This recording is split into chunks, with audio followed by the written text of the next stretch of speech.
Liverpool fans will like that sight as well. 12 games for Liverpool and Arsenal to play each.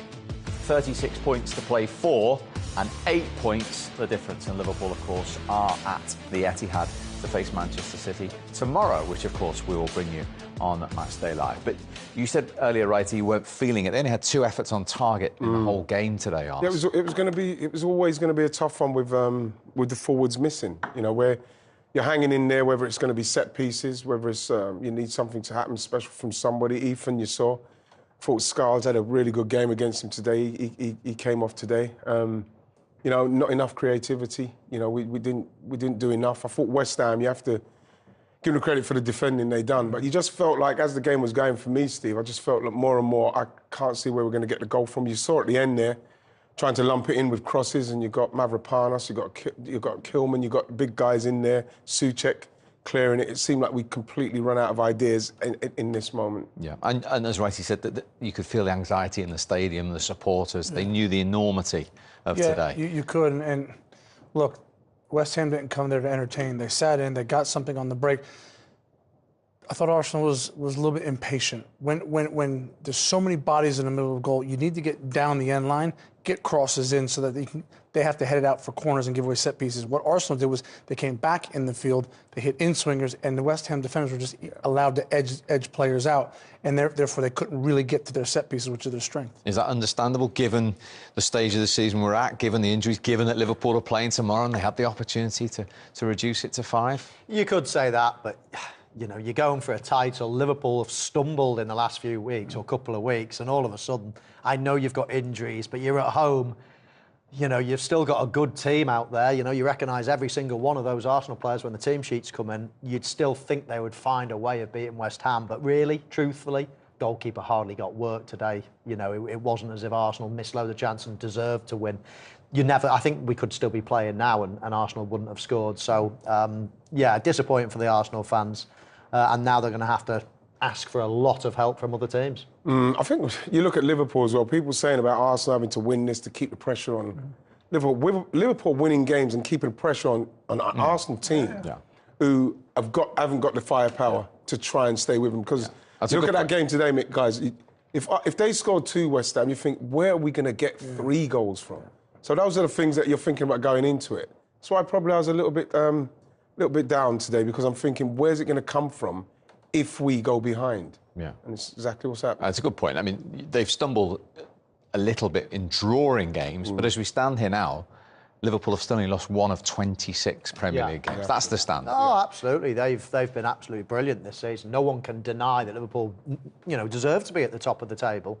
However, we're looking, you know, at the running and thinking, can Arsenal do it? Now, I mean, you do the maths. Liverpool have got to get 29 points out of 36. It's not a banker still. It's not a banker. 29 out of 36 is some go. That's assuming Arsenal win everything. But that's assuming Arsenal win it. And that's probably the hard thing, because, you know, as Wrighty said, they're struggling for firepower. But they've got to aim to do that now, because anything less than that, you'd think Liverpool will do it. And you were disappointed with the goal conceded today, because it was actually Arsenal had it on the edge of West Ham's penalty area. Again, we were going for it. It was pushing hard, and you look where we are on the edge of the box. You see, Bowen's the one who started it, and I think that you've got to watch him. You've got to keep your eye on Bowen. I think that right there you could see midfielders. There he is. He's looking behind him there, Declan. You can see him.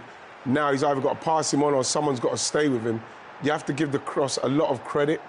It's a great cross into a very dangerous area. It looks like it's coming pretty low for me, guys. I don't know what you think, but at the same time, Declan and I think Gabriel Magalhaes at the front, it feels like it's not a high one that they can't reach. It looks like, you know, both of them are not off the ground trying to get it. You look at Gabriel, he's almost like he bends down. Look, I'm thinking, can you go on ahead? I don't know what's happened there. But again, Wan-Bissaka's taken that a long way with Calafiori to get that crossing. And, you know, Bowen's gone in there unchallenged, and you get punished. You get punished. Has Wright got a point there? Yeah, well, Declan Rice tracks the run. He checks his shoulder a bunch. He knows he's there. In the end, I do think Gabriel, for not having any players really in and around him, gets himself too far outside of that near post. But Declan Rice, as Michael said at halftime, he's afraid here. Own goal? Yeah, he's afraid to get an own goal once he doesn't really quite square his shoulders up. And in the end, still a really good ball in from Wan-Bissaka.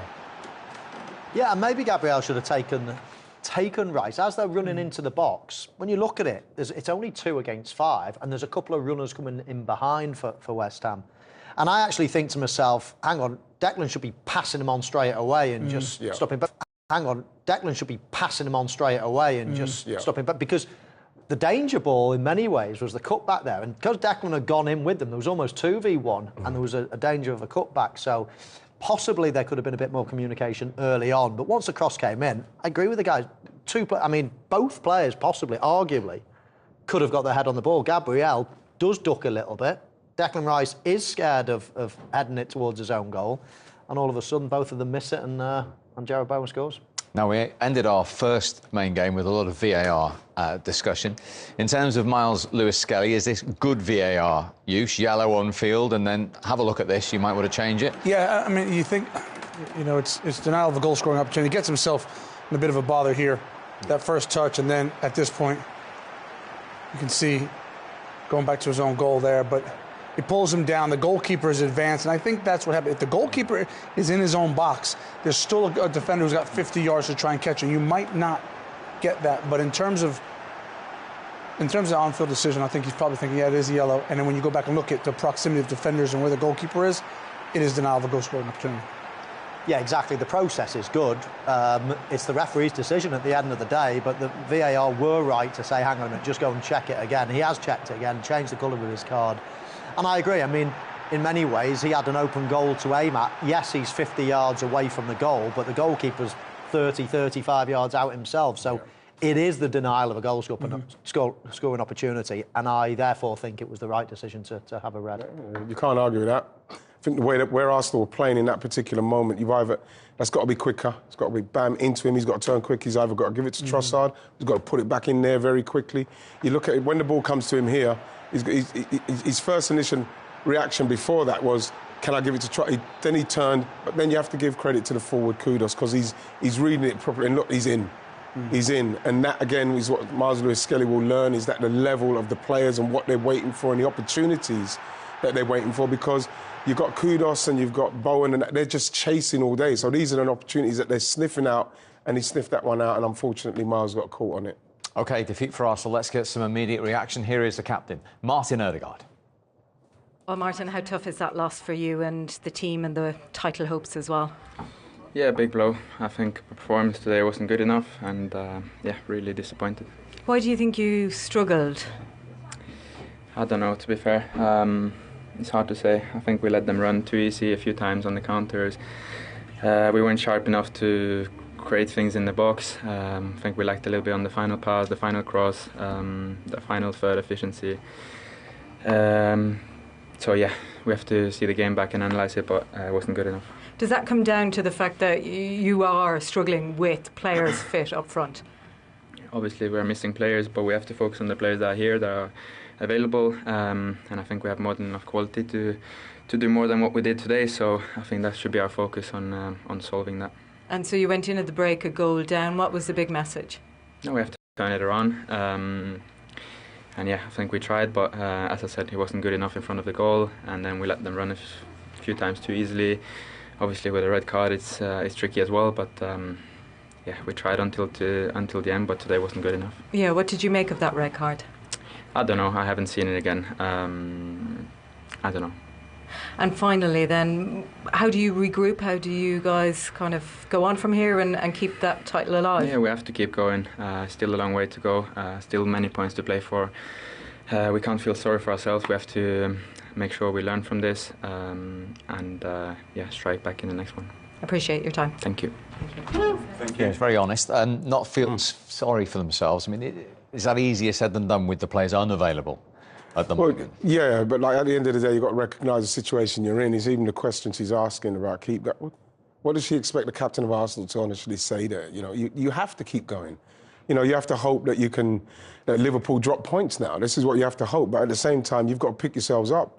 You know, and as the captain, I thought he was right there. You know, we weren't good enough in certain situations in that game, and we didn't create enough chances to win the game. We don't deserve to win the game. So, you know, they'll go again. And this is what I like about our manager, is that he will be honest about it. He will say what's wrong and what we need to do, but he needs help. He needs help. He needed help And Forest away next for Arsenal, Tim. Yeah. Not easy. But, this whole concept of needing Liverpool to do something, it's not about that. Your levels have to be high. You have to win at home. You have to beat West Ham at home. If that doesn't happen, there's not a lot of hope that you can have for Liverpool. It's about you. So take us inside. You're a current Liverpool player in the team hotel. See that result come in today before you go to the Etihad tomorrow. They haven't scored at Newcastle. The old celebration would go out now. You would be excited, obviously. Yeah. You'd be delighted. I mean, it means you can have another big slip up yourself. Not that you're aiming for that, but it just gives you a real cushion. You go into a tough place tomorrow, and worst case scenario, you get beat. No damage done. In fact, it's another game ticked off this weekend. So it's a positive. If you say to Liverpool at the start of this weekend, you're both going to, drop the same amount of points this weekend, they'd probably have taken it. It's another game off. Liverpool have had the harder game.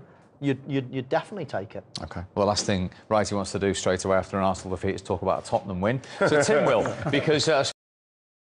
10-man Arsenal's Premier League title bid was dealt a major blow after they suffered a torrid 1-0 defeat against West Ham at the Emirates. Jarrod Bowen scored what would prove to be the only goal of the game on the stroke of half-time before Gunners substitute Miles Lewis-Skelly was sent off with 18 minutes remaining. Even prior to Lewis-Skelly's dismissal upgraded from a yellow card following a VAR intervention after the teenager denied Mohamed Kudus a clear scoring opportunity, Arsenal's failure to sign a striker during last month's transfer window had been brutally exposed. The defeat, Arsenal's first in the league in 4 months, leaves them 8 points adrift of Liverpool, who face Manchester City at the Etihad Stadium on Sunday.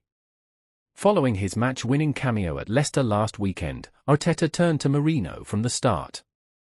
Raheem Sterling, who has started just for league games since his loan arrival from Chelsea, was dropped to the bench. But Arsenal, without Kai Havertz, Gabriel Jesus, who are both out for the season, and first-choice wingers Bukayo Saka and Gabriel Martinelli also on the treatment table, lacked any threat.